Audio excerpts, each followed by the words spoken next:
लवकर उठलास?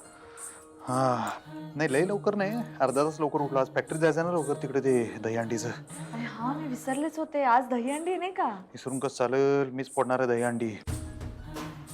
लवकर जाऊन जरा बघितलं पाहिजे पोरांनी कसं काय काय नियोजन लावले. तुम्ही दरवर्षी फोडता अंडी? हा दरवर्षी लय मोठं नियोजन असते.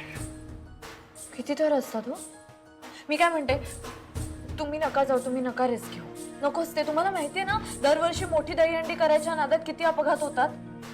अहो टेन्शन घेऊ नका, निष्काळजीपणे काही सुद्धा करणार नाही. सगळी शेफ्टी काळजी घेऊन करणार.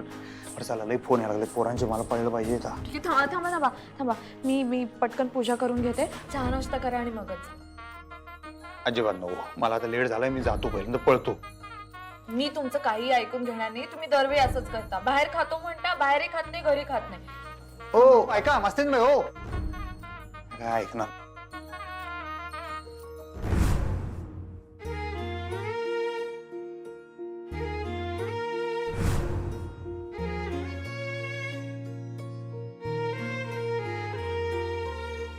सॉरी आई, तुम्ही घ्या. अगं नाही नाही, तू कर पूजा कर. नाही नाही, असं कसं, तुम्ही करा ना. अगं नको काय, कर कर, तू पूजा कर. दिवे लागलेला आमची वेळ असते देवी बरोबर, माहित नाही वय.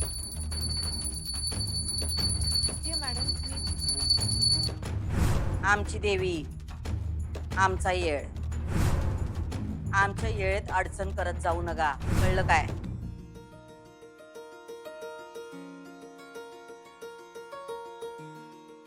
काय ग, काय झालं?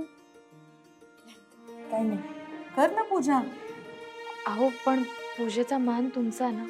अगं तू पूजा केलीस काय, मी केली काय? देवीची पूजा होणं महत्वाचं आहे. पण असं तुम्ही असताना. नाही ग, असं काही नसतं.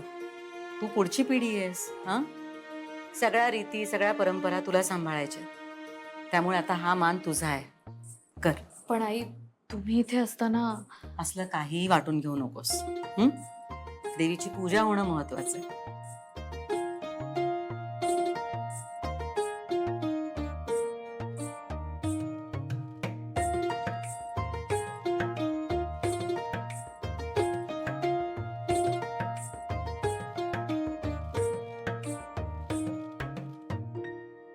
हा क्या होय होय, हे काय 0 मिनिटात निघायचं लागले.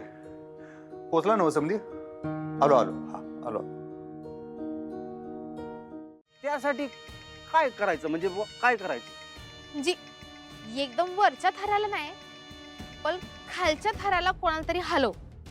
म्हणजे काय होईल, त्याचा तोल जाईल आणि तो आपोआप खाली पडेल आणि आपल्याला पाहिजे तो रिझल्ट भेटेल. आता हे करायचं कसं? एवढी माणसं पेरावी लागतील. एवढी माणसं नाहीत आपल्याकडं. हा, एवढी माणसं नाहीत आपल्याकडं. हो, काय बी आमचा बरोबर प्लॅन चालू असताना मध्येच काही खुसपट काढू नका हो. नाही जमणार हे सगळं काही आम्हाला. जमवावं लागल. मी सांगते कसं जमवायचं.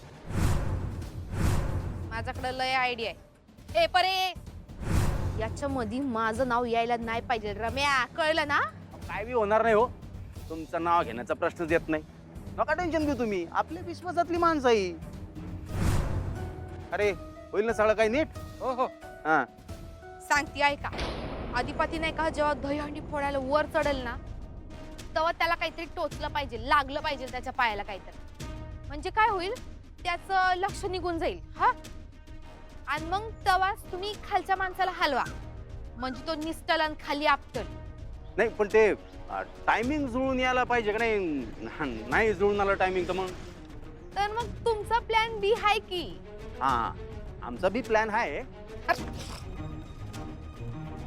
तुमचा प्लॅन बी हाय, माझा प्लॅन ये हाय. येतोय का ध्यानात? हा, म्हणजे आमचा प्लॅन बी हाय. हा, आता कसं शहाण्यावानी बोललाय. लागा तयारीला. मी ना अक्षराशी बोलते, तिचं नक्की ऐकेल तो.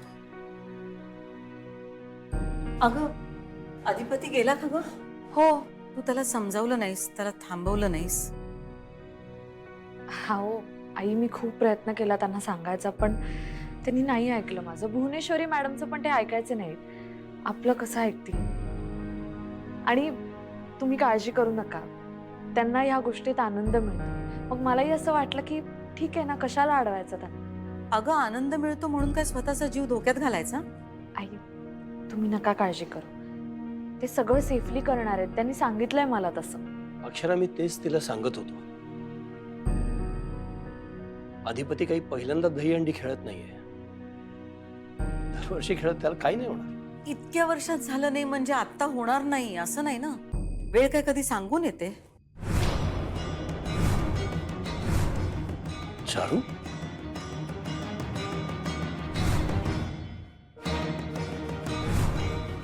काय झालं? नाही, काही नाही. भुवनेश्वरी नेमकं हेच म्हणायची. कोण आहे त्या भुवनेश्वरी? आल्यापासून मी त्यांचं नाव ऐकते, कितीतरी गोष्टी ऐकल्या त्यांच्याबद्दल.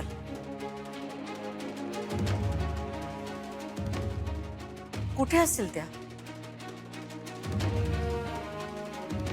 आता ती कुठे असेल हे या क्षणी कोणालाच माहिती नाही.